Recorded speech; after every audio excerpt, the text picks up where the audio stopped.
نہ کوئی غم کرو نہ خوف، خوشیاں مناؤ جنت کی جس کا تم سے وعدہ کیا گیا تھا۔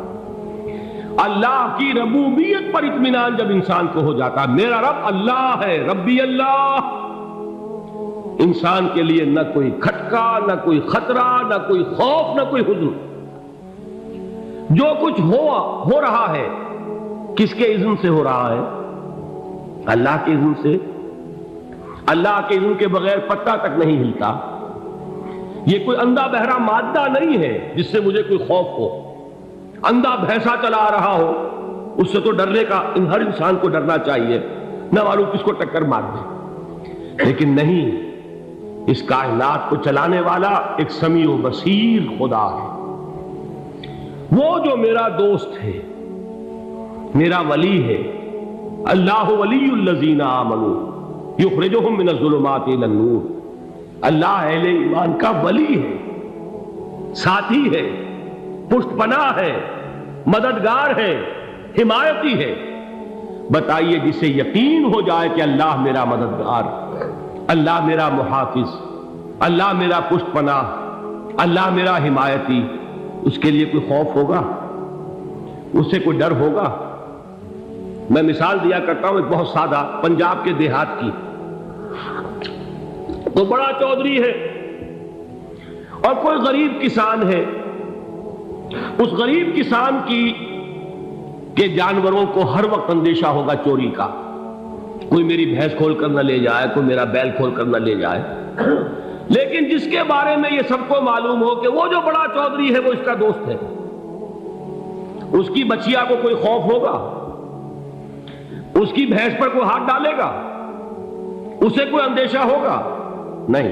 کیوں؟ کہ وہ بڑا چودھری، بڑا اس کا یہاں کا سردار، جاگیردار، سب کو معلوم ہے وہ میرا دوست ہے، کوئی میرے خلاف اقدام نہیں کر سکتا۔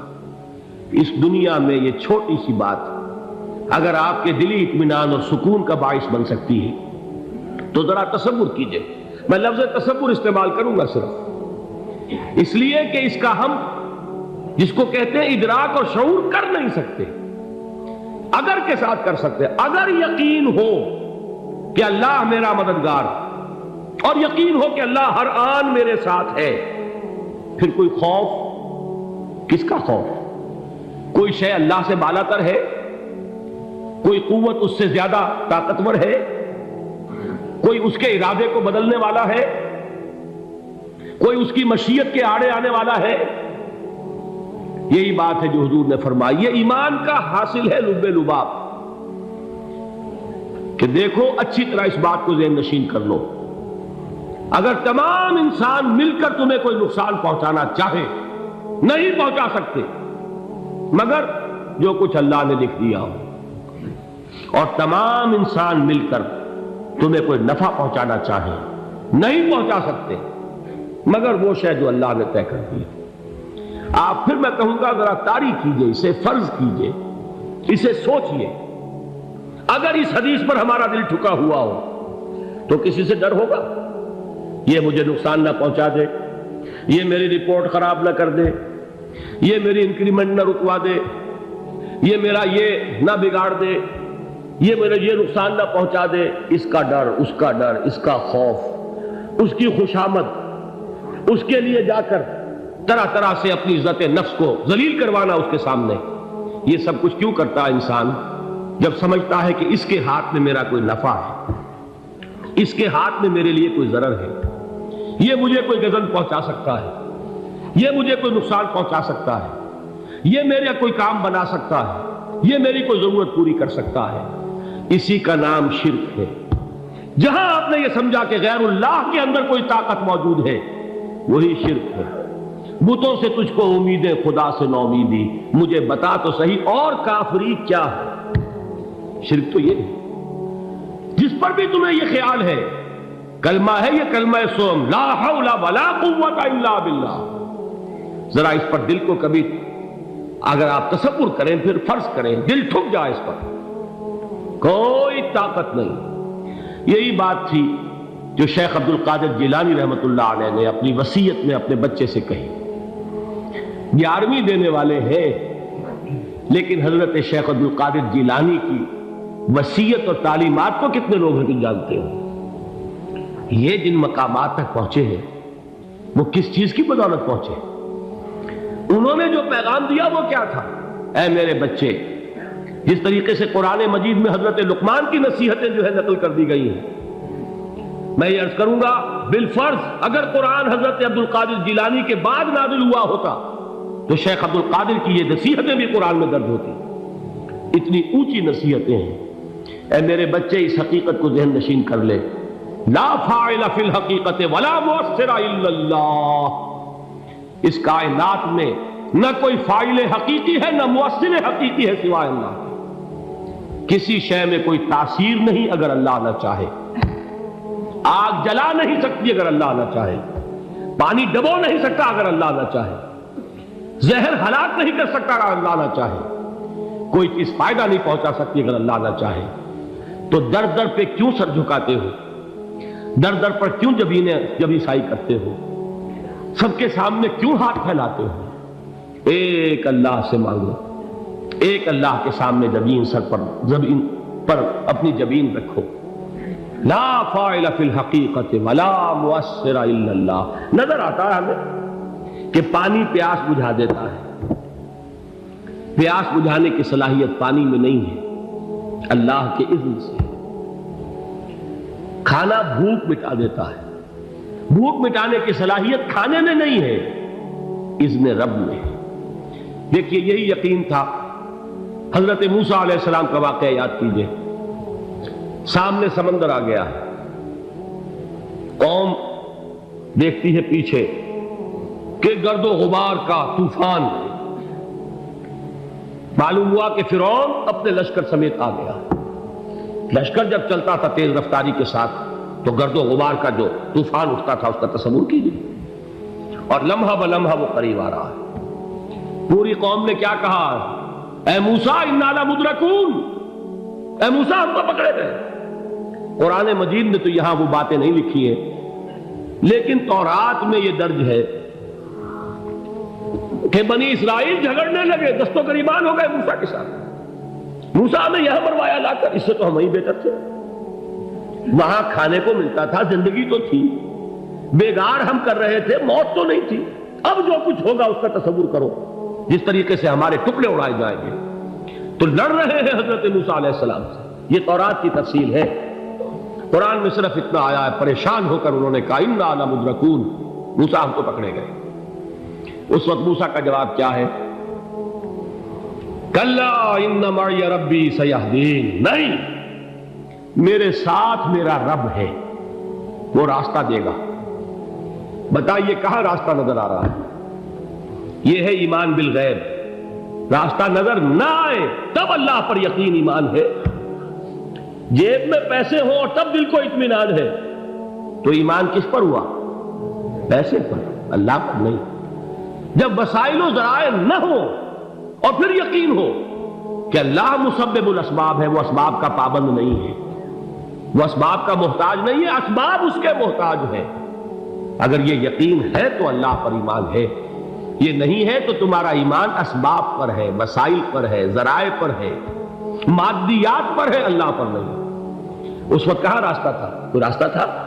سمندر ہے اور ادھر سے لشکر آ گیا ہے۔ کلا ان معی ربی سیہدین۔ اب دیکھیے ایمان کہہ دینا آسان ہے، ہوا معکم اینما کنتم، جہاں کہیں بھی تم ہوتے ہو اللہ تمہارے ساتھ ہوتا ہے، لیکن اس کا یقین قائم ہو جائے تو زمین و آسمان کا فرق واقع ہو جائے۔ یہی بات ہوئی حضور کے ساتھ۔ غار ہے، چھپے ہوئے ہیں محمد رسول اللہ اور آپ کے وہ یار غار ابو بکر صدیق رضی اللہ تعالی عنہ۔ اقبال نے حضرت ابو بکر کی شان میں چند اشعار کہیں صرف، لیکن واقعہ یہ ہے کہ بھاری بھاری نظموں پر اور قصیدوں پر بھاری ہے، طویل ترین نظمیں اور قصیدے ہوں ان پر بھاری ہے۔ ہمتیں ابو بکر کی ہمت جو ہے، کشت ملت را چوں ابر، جیسے بارش سے کھیتی اپجتی ہے، ابو بکر کی ہمت اور عزیمت اس امت کو اسی طرح سینچنے والی ہے۔ ثانیے اسلام و غار و بدر و قبر، وہ دوسرے تھے اسلام میں، دوسرے پہلے کون تھے؟ انا اول المومنین، حضور فرماتے سب سے پہلا ایمان لانے والا میں، دوسرے ابو بکر۔ ویسے ہمارے ہاں یہ چلتا ہے اختلاف، حضرت علی پہلے ہیں کہ حضرت ابو بکر پہلے ہیں، لیکن اس میں بڑی خوبصورت تطبیق قائم کی ہے علماء نے، اور بہت صحیح ہے۔ چار کے بارے میں فیصلہ ہی مت کرو کہ کون پہلے، ان کی ایک عجیب تقسیم کر دی ہے۔ آزاد مردوں میں، بالغ مردوں میں سب سے پہلے ابو بکر، بچوں میں سب سے پہلے علی، خواتین میں سب سے پہلے خدیجہ، اور غلاموں میں سب سے پہلے زید بن حارثہ۔ بڑی پیاری تقسیم ہے، یہ چاروں ہی پہلے ہیں، ہر ایک کے لیے اولیت ہے۔ اور واقعہ یہ ہے کہ اگر زمانی اعتبار سے تعین ہوگا تو پہلے خدیجۃ الکبریٰ آئیں گی رضی اللہ تعالی عنہ، کسی اور سے بات کرنے کی نوبت بعد میں آ سکتی ہے، پہلے تو اہلیہ محترمہ سے بات ہوئی، آتے ہی پہلی وحی ہوئی ہے، ابھی تبلیغ کا حکم نہیں تھا، کس کو بتایا واقعہ؟ ابھی اپنی نبوت کی تبلیغ کا تو حکم ہی نہیں آیا، واقعہ کس کا ہے؟ وہ خدیجہ کا ہے۔ جب کہا ہے کہ خشیت علی نفسی، مجھے اپنی جان کا اندیشہ ہے، تو کیا جواب دیا خدیجہ نے رضی اللہ تعالی عنہا؟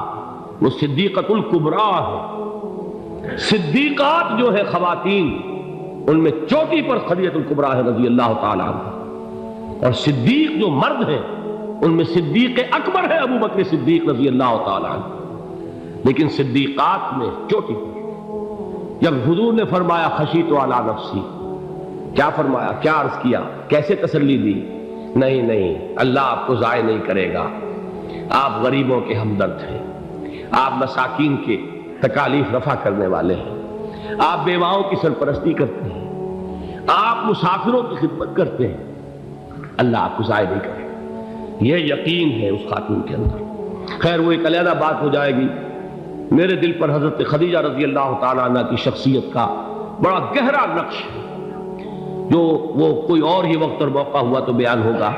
بہرحال اقبال نے ایک مصرے میں جو چار اولیتیں جمع کر دی ہیں، ہمتیں او کشت امت را چو ابر، ثانی اسلام و غار و بدر و قبر۔